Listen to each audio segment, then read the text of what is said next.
I was born youngest of 8 in Mir, across the narrow sea. So my father gave me over to the Red Temple. In their wisdom, they decided to make me a priest instead of a warrior or a temple prostitute like other children. It was not the path I would have chosen. Sure, I prayed the prayers and I spoke the spells, but I also led raids on the kitchens. And from time to time, they found girls in my bed. Such wicked girls. I never knew how they got there. Then again, I did have a gift for tongues. And when I gazed into the flames, well, from time to time I saw things. Even so, I was more bother than I was worth.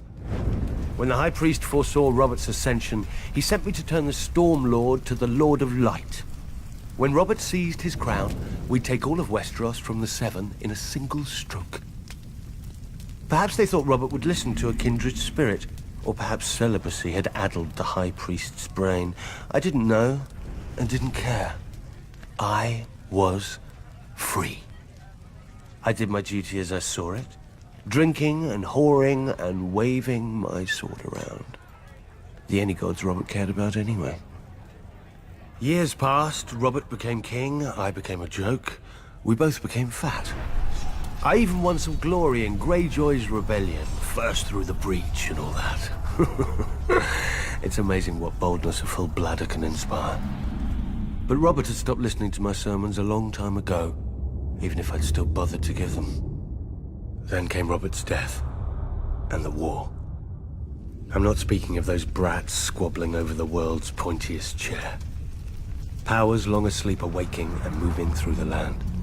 I've seen them in my flames. Shit, I've seen them with my own 2 eyes. The Lord of Light is real. And if he's real, then all of it is real. Man once again faces the war for the dawn, which has been waged since time began. On one side is the Lord of Light, the Heart of Fire, the God of Flame and Shadow. Against him stands the Great Other, whose name may not be spoken. The Lord of Darkness, the Soul of Ice, the God of Night and Terror. According to prophecy, our champion will be reborn, to wake dragons from stone and reforge the great sword Lightbringer that defeated the darkness those thousands of years ago. If the old tales are true, a terrible weapon forged with the lifeblood of a loving wife's heart.